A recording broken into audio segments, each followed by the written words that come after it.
अब रिंतारो और उसामी अपनी क्लास में बैठे हुए थे। महीना तो मई का था पर इनकी हालत गर्मी से बिल्कुल खराब हो चुकी थी। अभी तो बस ये यही सोच रहे थे कि काश ये अंटार्कटिका में पैदा हुए होते। तब उसामी बोलता है कि हमें फैकल्टी रूम जाना चाहिए एसी ऑन करवाने के लिए, वरना अगर हम इतनी गर्मी में रहे तो हम तो मारे ही जाएंगे। और ये दोनों के दोनों निकल जाते हैं फैकल्टी रूम की तरफ। और उसामी में तो बिल्कुल भी एनर्जी नहीं थी कि वो चल के भी जा सके। वो मन में बोलता है कि आखिर ये महीना बनाया किसने है, काश गर्मियां कभी होती ही नहीं तो बच्चे कितने आराम से रह सकते। और वो बोलता है कि मुझे बिल्कुल भी गर्मियों का मौसम पसंद नहीं है। पर अचानक से उसे एक चीज याद आती है, वो एक चीज जिसकी वजह से उसे गर्मियों का मौसम पसंद था। तब वो रिंतारो से बोलता है, क्या तुम्हें पता है कि गर्मी में सबसे अच्छी चीज क्या होती है? हमारा इस महीने स्पोर्ट्स फेस्टिवल है। और इसके नाम से ही उसामी बहुत ज्यादा खुश हो चुका था।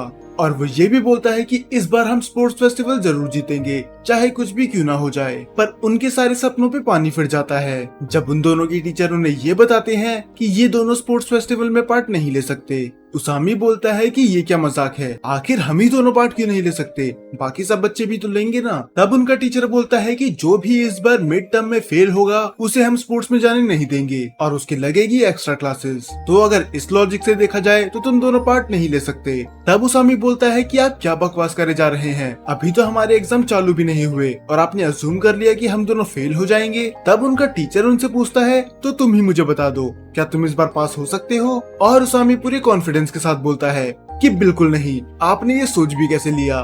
तब उसामी बोलता है, क्या होगा अगर हमने एग्जाम भी पास कर लिया और स्पोर्ट्स फेस्टिवल भी जीत लिया, तब आप क्या करोगे? कम से कम हमें कुछ रिवॉर्ड तो मिलना चाहिए इस चीज का। तब उनका टीचर थोड़ा सोचता है और वो बोलता है, ये अगर तुमने ये दोनों चीजें कर दी तो मैं तुम दोनों को आइसक्रीम खिलाऊंगा, वो भी अपने पैसों से। चलो ये टीचर उतना भी बुरा नहीं था क्योंकि ये तो इन्हें आइसक्रीम खिलाने के लिए भी तैयार है। पर अब उसामी टेंशन में आ चुका था। वो कहता है कि ये बहुत ही ज्यादा बुरी चीज है, आखिर वो पास कैसे होगा, क्योंकि पास होने के लिए तो मुझे घंटों तक पढ़ना होगा और मैं तो 5 मिनट तक फोकस नहीं कर सकता। अगर मैंने पहले से ही पढ़ना शुरू कर दिया होता तो शायद ये दिन ना देखना पड़ता। तब साकू बोलता है कि अब अपने आप को दोष देने का कोई फायदा नहीं है, तुमने तब नहीं पढ़ा जब तुम्हें पढ़ना चाहिए था। तब उसामी साकू से भीख मांगने लग जाता है कि प्लीज मेरी पढ़ाई में मदद कर दो, तुम तो पूरे स्कूल के टॉपर हो तो तुम मुझे इतना तो पढ़ा ही सकते हो कि मैं बस पास हो जाऊं। पर साकू साफ मना कर देता है कि मैं ऐसा बिल्कुल नहीं करूंगा, मैंने तुम्हें पिछले साल भी पढ़ाया था और उसके वजह से मेरे मार्क्स भी पहले से कम आए थे, और बस इतना ही नहीं, मेरी इतनी मेहनत के बाद भी तुम दोनों फेल हो गए थे, तो सोचना भी मत कि मैं इस साल तुम दोनों को पढ़ाऊंगा।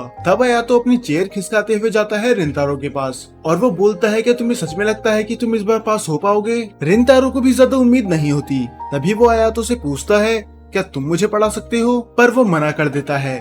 ऐसा नहीं कि वो पढ़ाना नहीं चाहता, पर उसमें इतनी अच्छी स्किल्स नहीं है और वो ना ही इतना अच्छा स्टूडेंट है कि वो उसे पढ़ा सके। तो कैसा रहेगा कि अगर हम सब ग्रुप स्टडी करें, क्योंकि अगर हम सब साथ में रहेंगे तो साकू हम सबकी मदद कर देगा। पर अब तो मामला हाथ से निकल चुका था क्योंकि अब बात आ चुकी थी उसामी की ईगो पे और वो बोलता है कि तुम्हें हमें नहीं पढ़ाना तो मत पढ़ाओ, तुम तो बस ये चाहते हो कि हम स्पोर्ट्स फेस्टिवल से दूर रहें। पर देख लेना, हम दोनों स्पोर्ट्स फेस्टिवल में जरूर आएंगे क्योंकि अब हम दोनों करेंगे अकेले पढ़ाई। और रिंतारो सोच रहा होता है कि ये मुझे क्यों घसीट रहा है। तब साकू बोलता है कि जो करना है करो, अगर तुम्हें लगता है कि तुम अकेले पढ़ाई करके इस एग्जाम को पास कर सकते हो तो मेरी तरफ से बेस्ट ऑफ लक। अब बात तो दोनों के ईगो में आ ही चुकी थी और उन दोनों के बीच में पिस रहे थे रिंतारो और आयातो।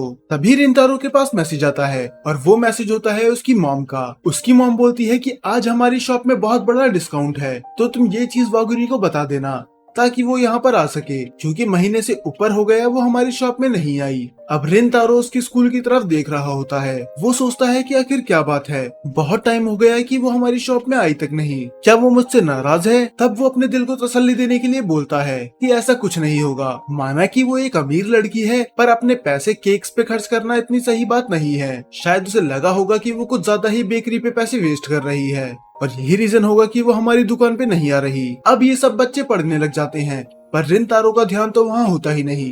वो सोच रहा होता है कि वो वागुरी को टैक्स करे या फिर ना करे। उसे बस एक सिंपल सा टैक्स करना था कि हमारी शॉप पे डिस्काउंट चल रहा है। पर पता नहीं क्यों उसे ये मैसेज करते समय बहुत अजीब लग रहा था, क्योंकि उनकी महीनों से बात तक नहीं हुई और वो अचानक से ही ऐसे मैसेज कैसे कर दे। और बहुत ज्यादा सोचने के बाद वो मैसेज कर ही देता है और इसके बाद पूरे दिन वो वेट कर रहा होता है उसकी रिप्लाई का। पर सुबह से शाम हो जाती है, उसके मैसेज का रिप्लाई नहीं आता। कहीं वो उसे इग्नोर तो नहीं कर रही? पर फिर उसे याद आता है कि वो कीकियो हाई स्कूल में है, ना कि चिदोरी में। वहाँ पर बच्चे ऐसे खुलेआम फोन यूज नहीं करते होंगे। पर तभी वागुरी का मैसेज आ जाता है और वो साफ मना कर देती है। वो बोलती है कि मुझे माफ कर देना, इस महीने में थोड़ी बिजी हूँ तो मैं तुम्हारी शॉप पे नहीं आ सकती। रिंतारो उसे बोलता तो है कि कोई बात नहीं, पर पता नहीं क्यों उसे बहुत ज्यादा बुरा लगता है कि उसने उसके ऑफर को रिजेक्ट कर दिया।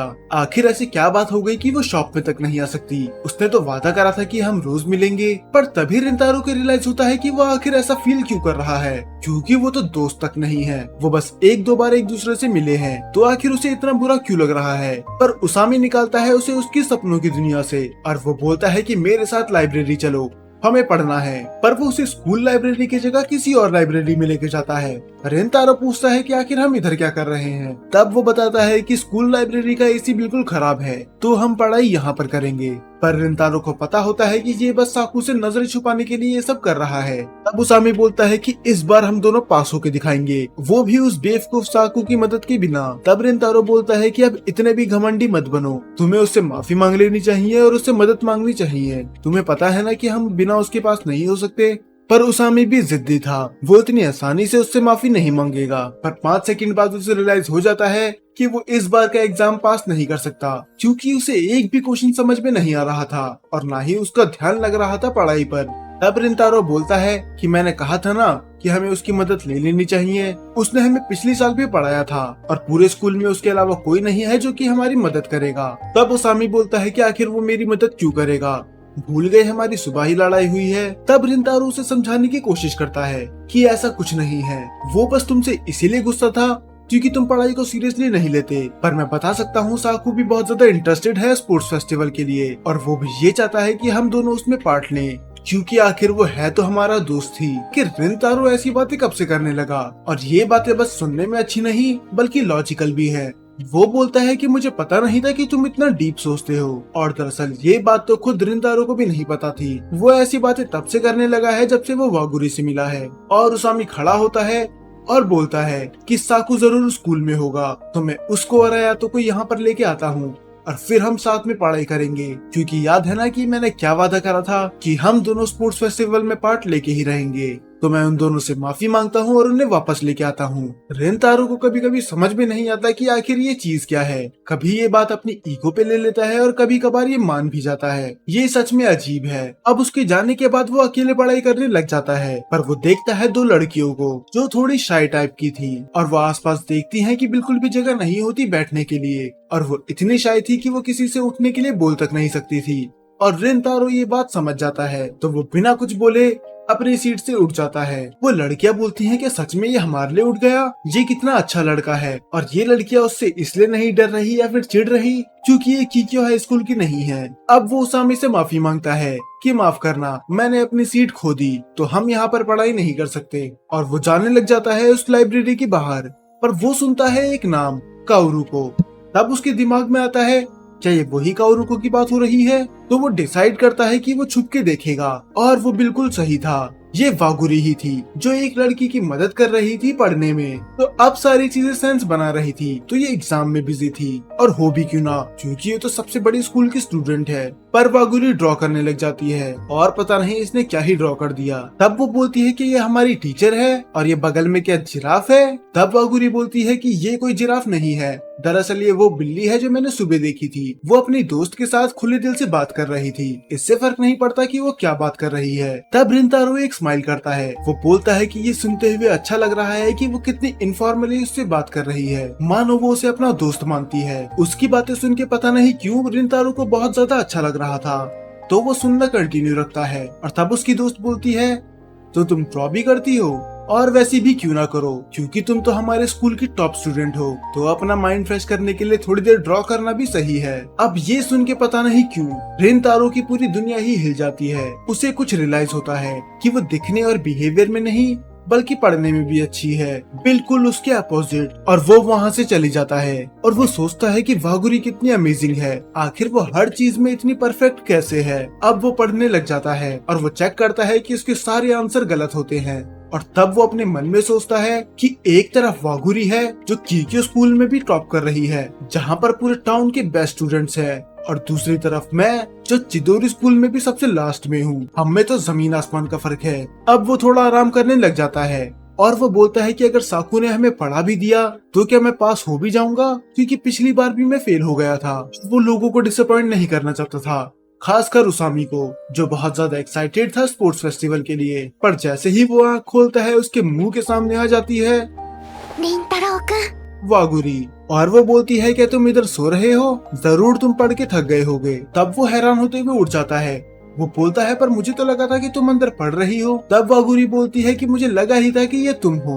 दरअसल जब मैं अपने दोस्त के साथ पढ़ रही थी तो मैंने तुम्हारी एक झलक देखी थी। मैं श्योर तो नहीं थी पर मुझे पता था कि ये जरूर तुम ही होगे। और देखो मैं गलत नहीं थी, और वैसे भी मैं तो अभी बाहर खाना खाने आई थी, इसी बहाने तुमसे मुलाकात भी हो गई। तब वो उसे सीट दे देता है ताकि वो बैठ के आराम से खाना खा सके। तब वागुरी को थोड़ा बुरा लगता है और वो माफी मांगते समय बोलती है कि माफ करना कि मैंने तुम्हारा ऑफर रिजेक्ट कर दिया था। पर रिंतारो बोलता है कि मुझे एक्सप्लेन करने की कोई जरूरत नहीं है, मैं समझ सकता हूँ कि तुम्हारे ऊपर कितना प्रेशर होगा। तब वागुरी बोलती है कि मैं वादा करती हूँ कि मैं अगले महीने से टाइम निकाल लूंगी और मैं फिर से आऊंगी तुम्हारी शॉप पे। और वो बोलती है कि अब हमारे एग्जाम भी आ गए और पार्ट टाइम जॉब भी मुझे करनी होती है, तो मुझे बिल्कुल टाइम मिल ही नहीं रहा। तब रिंतारो तो हैरान हो जाता है कि पार्ट टाइम जॉब, क्या अमीर लड़कियां भी पार्ट टाइम जॉब करती हैं?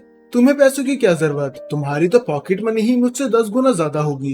तब वो थोड़ा हंसती है और वो बोलती है कि आखिर तुमसे ऐसा कहा किसने, क्या मैं सच में दिखने में कोई अमीर लड़की लगती हूँ? और फिर वो बताती है कि मैं अमीर लड़की नहीं हूँ, और अगर तुम हैरान हो कि अगर मैं अमीर नहीं हूँ तो मैं कीक्यो हाई स्कूल में क्या कर रही हूँ, तो दरअसल मुझे एडमिशन मिला है स्कॉलरशिप की वजह से, और यही रीजन है कि मुझे हर बार टॉप करना पड़ता है, क्योंकि अगर मैंने ऐसा नहीं करा तो हो सकता है वो मुझे निकाल दें। और यही रीजन था कि आजकल मैं तुमसे नहीं मिल रही, क्योंकि मुझे पढ़ाई में ज्यादा टाइम लगाना होता है और मुझे पूरी कोशिश करनी होती है कि मैं हर बार टॉप करूं, क्योंकि बस यही रास्ता है कीक्यो हाई स्कूल में रहने का। ये तो बड़ी अमेजिंग चीज है, क्योंकि तुम जॉब कर रही हो और साथ में पढ़ाई भी। तब वो बताती है कि हाँ, कभी कभी मुझे थोड़ी मुश्किल हो जाती है, क्योंकि रात को मुझे बहुत ज्यादा नींद आने लग जाती है, तो मैं अपने आप को चीटी करती हूँ ताकि मैं रात भर जाग सकूं और कहीं गलती से मैं क्लास में भी ना सो जाऊं। और रिंतारो बोलता है कि ये तो सच में बहुत ज्यादा कमाल है। और वो फिर से कंटिन्यू करती है कि मैं लकी हूँ कि मुझे इतने बड़े स्कूल में एडमिशन मिल गया, पर मैं भी एक नॉर्मल फैमिली से बिलोंग करती हूँ, तो मुझे बाकी बच्चों से ज्यादा मेहनत करनी होती है। तब वो बोलता है कि आखिर तुम इतनी मेहनत क्यों कर रही हो? मैं मानता हूँ कि तुम्हारे लिए ये जरूरी है, पर तुम्हें पता है ना कि तुम्हारी हेल्थ भी जरूरी है, तुम इतने सारे काम एक साथ नहीं कर सकती। तब वो बोलती है कि ये बस मेरे बारे में नहीं है, मेरे फादर एक ही बारी में मान गए थे मुझे यहाँ पर एडमिशन दिलाने के लिए, बिना ये सोचे समझे कि ये स्कूल कितना महंगा और कितना बड़ा है। तो ये बात बस मेरी मजबूरी की नहीं बल्कि मेरी प्राइड की भी है। मैं चाहती हूँ कि मेरे डैड को कभी भी मुझ पर रिग्रेट ना हो। और तब वो सोचता है कि आखिर ये कितनी समझदार है और कितनी अच्छी बातें करती है। मुझे तो लगा था कि ये एक अमीर लड़की है जिसकी जिंदगी बहुत ज्यादा अच्छी है, पर नहीं, ये तो मुझसे भी कई गुना ज्यादा मेहनत करती है। तब रिंतारो उससे हिचकिचाते हुए पूछता है, अगर तुम बुरा ना मानो तो क्या तुम मुझे पढ़ा सकती हो? क्योंकि अगर मैं इस सेमेस्टर में फेल हो गया तो बहुत बड़ी मुसीबत हो जाएगी, तो मुझे किसी भी कीमत पे इस सेमेस्टर में तो पास होना ही है। जैसे तुम ये सब अपने डैड के लिए कर रही हो, मैं भी वैसे ये अपने दोस्तों के लिए करना चाहता हूँ, ताकि हम सब जा सके स्पोर्ट्स फेस्टिवल में। और वो उससे बोलता है कि मैं तुम्हें फोर्स नहीं कर रहा हूँ, तुम जब भी फ्री हो तुम मुझे टाइम दे सकती हो, आधा घंटा भी चलेगा। पर तब उसे रियलाइज होता है कि उसने क्या बोल दिया, आखिर उसके पास टाइम कहाँ से होगा, वो तो पार्ट टाइम जॉब भी कर रही है और पूरे दिन पढ़ाई भी करती है। पर इससे पहले वो कुछ बोल पाता, वागुरी उसे अपना राइस केक दे देती है और बोलती है, मैं तुम्हें बता दूंगी जब भी मेरे पास फ्री टाइम होगा, तुम चिंता मत करो। और तभी हमें दिखाया जाता है कि कोई उनकी तरफ आ रहा होता है। और तब वागुरी बोलती है कि अब मुझे वापस जाना चाहिए, मेरी दोस्त मेरा वेट कर रही है। तब रिंतारो पूछता है कि वही लड़की जिसे तुम पढ़ा रही थी? तब वो बोलती है कि हाँ, और बस वही नहीं, मेरी एक और दोस्त है जो कि बाहर गई थी कुछ सामान लेने के लिए, तो शायद वो भी वापस आ गई होगी, तो मुझे भी वापस जाना चाहिए। पर उसकी वो दोस्त उन दोनों के बीच में आ जाती है और वो पूछती है कि आखिर ये कौन है, और ये बिल्कुल सीरियस थी, बिल्कुल साकू की तरह। और फिर हमें रिवील होता है कि इसका नाम है सुबारू। तब रिंतारो हैरान होता है कि क्या सच में इसके हेयर सिल्वर हैं? क्या ये कोई फॉरेनर है या फिर इसने अपने बाल सिल्वर करवा रखे हैं? पर जो भी हो, ये दिखने में तो बहुत ज्यादा कूल लग रही है, खासकर इसके सिल्वर हेयर। वो तो उसकी मन में तारीफ कर रहा था, पर सुबारू उसकी तरफ देख के बोलती है कि अगर मैं गलत नहीं हूँ तो तुम चिदोरी स्कूल से हो ना? अब रिंतारो को तो पता ही था कि क्या होने वाला है, तो वो अपना मुंह फेर लेता है और बोलता है, हाँ मैं वहीं से हूँ। और तभी सुबारू उसके सामने आती है और बोलती है कि तो अच्छा ही रहेगा अगर तुम मुझसे दूर रहो, बहुत दूर, क्योंकि मैं नहीं चाहती कि मेरी दोस्त तुम जैसे लोगों के बीच में रहे। तब वागुरी बीच में आ जाती है और वो बोलती है कि ऐसा मत बोलो, पर सुबारू बोलती है कि तुम चिंता मत करो वागुरी, तुम्हें इससे डरने की कोई जरूरत नहीं है, मैं तुम्हें प्रोटेक्ट कर लूंगी। मुझे पता है कि ये तुम्हें डरा और धमका रहा है, पर वागुरी मना करते हुए बोलती है कि ऐसा कुछ नहीं है, इसने ऐसा कुछ नहीं करा। और सिचुएशन को खराब करने के लिए आ जाते हैं इसके बाकी दोस्त भी, और वो देखता है कि रिंतारो तो दो लड़कियों से बात कर रहा है और वो दो लड़कियां थी कीक्यो हाई स्कूल की, तो इनको बीच में कूदना तो अब जरूरी था। और वो बोलती है कि देखो अब बाकी बेवकूफ भी आ गए, एक ही साथ इतने सारे चिदोरी के लोगों को देखना सच में एक नाइटमेयर है। तब उसामी बोलता है कि आखिर तुम लोग यहाँ पर क्या कर रहे हो, क्या तुम मेरे दोस्त रिंतारो को परेशान कर रहे हो, बस ये सोच के कि वो अकेला है। पर रिंतारो उसे चुप करवाने की कोशिश करता है कि ऐसा कुछ नहीं है। और उसी बीच में सुबारू बोलती है कि जल्दी चलो, हमें इन जानवरों के बीच में टाइम स्पेंड करने की कोई जरूरत नहीं है। तब उसामी बोलता है कि आखिर तुम जानवर बोल किसको रही हो, पर फिर उसे रियलाइज होता है कि मैंने तो इस लड़की को पहले कहीं देख रखा है, और वो उसके पास जाता है बस देखने के लिए। पर सुबारू की इंस्टिंक्ट एक्टिवेट हो जाती है, उसे लग रहा होता है कि ये उस पे अटैक कर देगा, तो वो सामने आ जाती है अपने दोस्त को बचाने के लिए। पर बस वही नहीं थी जो उसे बचाने आई थी, बीच में आया था रिंतारो भी, और ये देख के तो सुबारू हैरान हो जाती है, सच में इसने वागुरी को बचाने के लिए अपने दोस्त को पीछे कर दिया, मानो वो एक सपना देख रही हो, क्योंकि उसे इन लड़कों से तो ऐसी उम्मीद बिल्कुल नहीं थी। तब उसामी बोलता है कि आखिर तुम क्या कर रहे हो, मैं उस पे कौन सा अटैक करने वाला था, तुम तो ऐसे एक्ट कर रहे हो, मैं उसे मार ही देता। तब रिंतारो माफी मांगता है, मुझे माफ करना, और उसे खुद समझ में नहीं आता कि उसे हुआ क्या था। उसने बस ये देखा कि ये वागुरी के करीब आ रहा है, तो इसकी बॉडी ने खुद ही काम करना शुरू कर दिया, अल्ट्रा इंस्टिंक्ट की तरह। और सुबारू अब बिल्कुल शांत थी, उसे समझ में नहीं आ रहा होता कि आखिर ये लड़का वागुरी को प्रोटेक्ट क्यों कर रहा है, पर वो इसके बारे में कुछ नहीं बोलती, बस वो उसामी का मजाक उड़ाती है कि चिदोरी हाई स्कूल के लड़कों से मुझे कोई उम्मीद नहीं है, और वो वहाँ से चली जाती है। पर जैसे ही वो जाती है, बीच में बोलता है साकू, तुमने अभी भी हमारे सवाल का जवाब नहीं दिया, आखिर तुम रिंतारो के पास क्या कर रही थी, क्या तुम चीक्यो हाई स्कूल की लड़कियां सच में इतनी बेवकूफ हो कि तुम इतने छोटे से सवाल का जवाब भी नहीं दे सकती। गुबारू को इससे फर्क नहीं पड़ता कि वो उसका मजाक उड़ा रहा है। तब वो बोलती है, तो क्या तुम ये चीज काओरुकी के बारे में भी बोल रहे हो। तब वो हंसते हुए बोलता है कि किसे पता, क्या पता अगर तुम अपना थोड़ा दिमाग यूज करो तो तुम समझ जाओ, पर अफसोस मुझे नहीं लगता कि कीक्यो हाई स्कूल की लड़कियों के पास दिमाग होता भी होगा।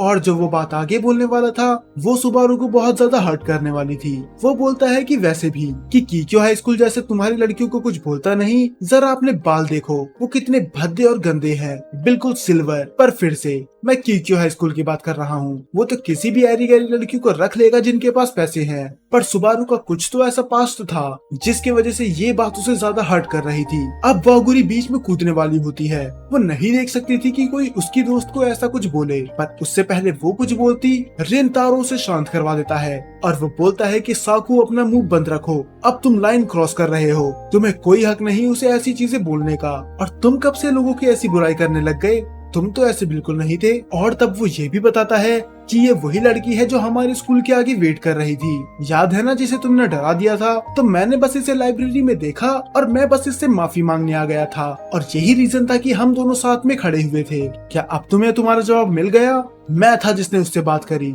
मैं था जो उसके पास पहले गया, ना कि वो मेरे पास आई थी। और सुबारू और वागुरी दोनों ही हैरान होते हैं। वागुरी इसलिए कि ये झूठ क्यों बोल रहा है, क्योंकि वागुरी ने उसे पहले अप्रोच करा था, और सुबारू इसीलिए कि आखिर ये लड़का हमें डिफेंड क्यों कर रहा है, वो भी अपने दोस्तों के आगे। और जब उसामी को रियलाइज होता है कि ये वही लड़की है जो उस दिन इनके स्कूल के सामने आई थी, तब वो उसे फिर से अप्रोच करता है, और सुबारू फिर से उसके सामने आ जाती है, पर वो उससे माफी मांग लेता है, और वो बोलता है कि मुझे माफ कर दो उस दिन के लिए, मुझे तुम पे ऐसे नहीं भड़कना चाहिए था। उस दिन तुम हमारे स्कूल के बाहर जब आई थी तब मैं हैरान था और मैं अपने आपा खो चुका था, तो मैं तुम पे चिल्ला उठा, पर अब मुझे लगता है कि वो कितनी बचकानी हरकत थी, तो प्लीज मुझे माफ कर दो। इससे फर्क नहीं पड़ता कि तुम कीक्यो हाई स्कूल से हो या फिर नहीं, मुझे ऐसा बिहेवियर नहीं करना चाहिए था। वो बोलती है कि तुम्हारी गलती नहीं है, दरअसल वो मैं थी जो तुम्हारे स्कूल के सामने आ गई, ये पता होने के बाद भी कि हम दोनों का स्कूल कितना बड़ा दुश्मन है। सुबारू उसे समझाने की कोशिश करती है कि ऐसा मत करो, क्या होगा अगर किसी ने हमें देख लिया तो तुम ऐसे ही खुलेआम चिदोरी हाई स्कूल के लोगों से माफी नहीं मांग सकती। पर तब वो बोलती है, क्या तुम्हें नहीं लगता कि तुम्हें भी रिंतारो से माफी मांगनी चाहिए? और वो फिर से थोड़ी देर के लिए अपनी दुनिया में खो जाती है। वो कुछ तो सोच रही थी पर पता नहीं क्या, और वो वहाँ से बिना कुछ बोले चली जाती है और वागुरी भी चली जाती है उनसे फिर से माफी मांगकर। तब उसामी बोलता है, मुझे सच में की क्या हाई स्कूल की लड़कियां समझ में नहीं आती, कभी ये इतना बैडली बिहेव करती हैं और कभी इतना अच्छा, पर कौन जाने, क्या पता ये लड़की बस अच्छा होने का दिखावा कर रही हो। अब वो बोलते हैं कि मुझे ऐसा नहीं लगता, वो लड़की सच में बहुत ज्यादा इनोसेंट थी, हमारे साकू की तरह नहीं। तब साकू बोलता है कि तुम्हारा मतलब क्या है? उनने हमसे माफी मांग ली, इसका मतलब ये नहीं कि मैं भी उन्हें माफ कर दूं आराम से। वो लोग थे जिनने पहले लड़ाई स्टार्ट करी। पर ये बोलता है कि अब ये सब बकवास छोड़ो, हम जा रहे हैं फैमिली रेस्टोरेंट और हम उधर खाते खाते पढ़ाई करेंगे। तब वागुरी उसे समझाने की कोशिश करती है कि मुझे पता है कि तुम्हारी लड़कों से उतनी नहीं बनती, पर तुम्हें उसके साथ ऐसा बिहेव तो नहीं करना चाहिए था। तब सुबारू बोलती है कि सारे लड़के एक जैसे होते हैं, उन पे भरोसा नहीं करा जा सकता। और वो बोलती है कि आखिर तुमने उनसे माफी क्यों मांगी? तुम्हें पता है ना कि वो चिदोरी हाई स्कूल के हैं, वो जो लड़ने से पहले एक भी बार नहीं सोचते, वो लोगों को चोट पहुंचाते हैं बस अपने मजे के लिए, उनकी लाइफ का कोई भी मोटिव नहीं है और हम उनकी मेंटालिटी को चेंज नहीं कर सकते। पर वागुरी से ये सुना नहीं जाता, वो रिंतारो की बुराई नहीं सुन सकती थी किसी के मुंह से भी। पर तभी सुबारू के मन में वही चीज रिप्ले होने लग जाती है जब रिंतारो ने उसका स्टैंड लिया था, जब वो साकू को रोकता है उसकी इंसल्ट करने के लिए। तब वो वागुरी को रोकती है और वो बोलती है, तुम उस लड़के से बात कर रही थी, क्या तुम्हें उसके बारे में कुछ और पता है? वो लड़का जिसके ब्लॉन्ड हेयर थे, आखिर वो कैसा लड़का है? मुझे उसके बारे में कुछ जानना है। तब वागुरी एक स्माइल करती है और वो बोलती है कि वो बहुत ज्यादा काइंड है, बहुत ज्यादा ही अच्छा। मैं ये नहीं बोल रही कि बाकी लड़के बुरे हैं, पर मैं उसे ज्यादा अच्छे से जानती हूँ, वो दिल का बहुत ज्यादा साफ है। और ये सुन के उसका पूरा रिएक्शन चेंज हो जाता है। शायद इसके पास्ट में कुछ तो ऐसा हुआ था जिससे ये लड़कों से बिल्कुल नफरत करती है और रिंतारो उन लड़कों से बिल्कुल अलग है, ये अपनी दुनिया में ही खो जाती है। तब वागुरी उसे बोलती है, कुछ देर से मैं देख रही हूँ कि तुम बहुत ज्यादा चुपचाप हो। तब वो बात करते हुए बोलती है कि कुछ नहीं, कि मैं बस यही कह रही थी कि मैं तो बस खाने के लिए कुछ लेने गई थी ताकि हम पढ़ते पढ़ते खा सके। पर तब वागुरी बताती है कि यहाँ पर खाना मना है, भूल गई क्या कि हम लाइब्रेरी में हैं? और दूसरी तरफ अब हमें दिखाई जाता है रात का सीन, जहाँ पर रिंतारो पढ़ाई कर रहा था और उसके कुछ भी समझ में नहीं आ रहा था, वो चीज भी जो आज साकू ने उसे पढ़ाई थी। बेचारा साकू कितना परेशान था, वो हमें 100 बार समझा रहा था और हम 100 बार गलतियां कर रहे थे। अब तो बेचारा खुद भी सारी चीजें भूल गया होगा और तब वो सोचता है कि अगर ऐसा ही चलता रहा तो मैं तो एग्जाम में पास नहीं होने वाला। पर तभी वो मैसेज देखता है वागुरी का, जो बोलती है क्या हम कॉल पे बात कर सकते हैं? और वो बिना कुछ सोचे समझे हाँ बोल देता है। और वो तो उसकी आवाज सुन के अपने आप को रोक ही नहीं पाता। वो बोलता है कि आखिर इसकी आवाज कितनी स्वीट और इनोसेंट है और ये पहले से भी ज्यादा सॉफ्ट वॉइस का यूज कर रही है। तब वो बोलती है कि मुझे माफ करना मेरे फ्रेंड के बिहेवियर के लिए, वो दिल की उतनी बुरी नहीं है। तुम्हें लग रहा होगा कि मैं झूठ बोल रही हूँ, पर सच में अगर तुम मुझसे मिलोगे तो तुम जान पाओगे कि वो कितनी अच्छी है। तब रिंतारो बोलता है कि नहीं नहीं, मैं ऐसा कुछ भी नहीं सोच रहा, बल्कि गलती तो हमारी थी, हम थे जिनने लड़ाई पहले स्टार्ट करी। और वो बोलती है कि मुझे माफ करो कि तुम्हें झूठ बोलना पड़ा, तुमने उन सबसे ये कह दिया कि वो तुम थे जिसने मुझे अप्रोच करा बस मुझे बचाने के लिए। तब वो बोलता है कि इन सब बातों की चिंता मत करो, वैसे भी अब मेरे दोस्तों को भी कुछ फर्क नहीं पड़ता। अब वो शर्माते हुए फिर से बोलती है कि मैं तुम्हें एक और चीज के लिए शुक्रिया करना चाहती हूँ कि किस तरह तुम मुझे बचाने के लिए अपने दोस्त के बीच में आ गए, तुम बहुत ही ज्यादा कूल हो। और ये सुन के तो रिंतारो भी शर्मा जाता है और वो सोचता है कि आज से पहले किसी ने भी ये चीज नहीं बोली। पर पता नहीं क्यों वागुरी उसके साथ एक स्ट्रेंजर की तरह बिहेव करती है, मानो वो दोनों बस एक अनजान है। और उसे याद आती है लाइब्रेरी वाली बात कि वो अपनी दोस्त के साथ कितने खुलेआम बात कर रही थी, मानो उसे परवाह नहीं थी कि उसकी दोस्त उसे जज करेगी या फिर ना करेगी। पर जब भी वो इसके सामने बात करती है उन दोनों के बीच में एक बैरियर होता है। तब वागुरी उसे आगे बोलती है, क्या तुम्हें याद है कि हमने बात करी थी ग्रुप स्टडी के बारे में, तो क्या होगा कि अगर हम सैटरडे को साथ में पढ़ें? पर तभी अचानक से वो चुप हो जाती है। रिंतारो उससे पूछता है कि आखिर तुम्हें क्या हो गया? तब वो बोलती है कि माफ करना कि मैं तुम्हें इतनी रात को कॉल कर रही हूँ और मैं तुम्हारे साथ कुछ ज्यादा ही कैजुअली बिहेव कर रही हूँ, मैं अगली बार से ध्यान रखूंगी। तब रिंतारो पूछ ही लेता है कि आखिर तुम मेरे आगे ऐसे बिहेव क्यों करती हो? क्या हम दोनों दोस्त की तरह बात नहीं कर सकते? मेरा मतलब तुम मुझे कुछ ज्यादा ही रिस्पेक्ट देती हो, ऐसा क्यों? तब वो बताती है कि मैं तुम्हारी शॉप की बस एक कस्टमर ही हूँ, तो मुझे लगा कि ऐसा सही नहीं होगा कि अगर मैं तुमसे कैजुअली बात करूँ। अब ये सुन के उसका दिल पूरी तरह से टूट जाता है। तो क्या वागुरी उसे इस नजरिए से देखती है, बस एक केक शॉप का ऑनर जिससे वो कभी कभार बात कर लेगी, और दूसरी तरफ ये जो उसे बेवकूफों की तरह अपना दोस्त मान रहा था। अब रिंतारो उससे कुछ पूछने वाला था, पर उससे पहले उसके दिमाग में एक चीज आती है कि जब भी वो मिलते हैं वागुरी के चेहरे पे एक स्माइल होती है। तो मैं देखना चाहता हूँ कि उसका रिएक्शन क्या होगा जब मैं उससे ये सवाल पूछूंगा, क्या वो स्माइल करेगी या फिर गुस्सा होगी। और रिंतारो आखिरकार बोल ही देता है, और वो बोलता है कि तुम्हें मेरे सामने पोलाइटली एक्ट करने की कोई जरूरत नहीं है, तुम मेरे सामने एक दोस्त की तरह बात कर सकती हो, आखिरकार हम दोस्त ही तो है ना। तब वागुरी बोलती है, अगर ऐसा है तो मैं अगली बार से ध्यान रखूंगी कि मैं तुमसे एक दोस्त की तरह बात करूं। और वो दोनों गुड नाइट बोल के फोन काट देते हैं। और रिंतारो तो यही सोच रहा था कि आखिर उसका रिएक्शन क्या होगा। अब वो तो शर्म के मारे इतना लाल हो चुका था कि उसे तो फिर से गर्मी लगने लगी थी। और दूसरी तरफ वागुरी का भी यही हाल था, और वो बोलती है कि उम्मीद है कि उसने नोटिस ना करा हो कि मैं बेवकूफों की तरह इधर स्माइल करे जा रही थी जब मैं उससे कॉल पे बात कर रही थी। ये भी रिंतारो से पोलाइटली इसलिए बात करती थी क्योंकि इसे लगता था कि रिंतारो उसे अपना दोस्त नहीं मानता, पर अब ये सुन के इसे भी बहुत ज्यादा अच्छा लग रहा है। और दूसरी तरफ सुबारू, वो अपने कमरे में थी, अपनी ही दुनिया में खोई हुई, और वो देख रही थी एक पिक्चर की तरफ, और वो पिक्चर थी उन दोनों के बचपन की। यहाँ पर भी वागुरी केयर फ्री थी और सुबारू थोड़ी शाय, शायद जिसे दोस्त बनाने में भी बहुत ज्यादा दिक्कत होती है। तो आखिर सुबारू का पास्ट है क्या कोई रीजन है जिसकी वजह से ये सभी लड़कों से नफरत करती है? और क्या रिंतारो को देख के इसे फाइनली यकीन हो गया कि ये पूरी तरह से गलत थी? ये वीडियो मैंने फिर से रीअपलोड करी है, और इस बार मैंने ये कोशिश करी है कि मैं कोई भी वीडियो क्लिप्स का यूज ना करूं, पर अभी भी इसकी कोई गारंटी नहीं कि ये वीडियो फिर से ब्लॉक नहीं होगी। पर अब इसके अलावा हम और कुछ कर भी नहीं सकते। तो एपिसोड 4 भी आपको आज ही देखने के लिए मिल जाएगा, क्योंकि वो भी कॉपीराइट की वजह से ब्लॉक्ड हो चुका था। और अगर ये वीडियो भी ब्लर हो गई तो इसका मतलब इस पे भी कॉपीराइट आ चुका है।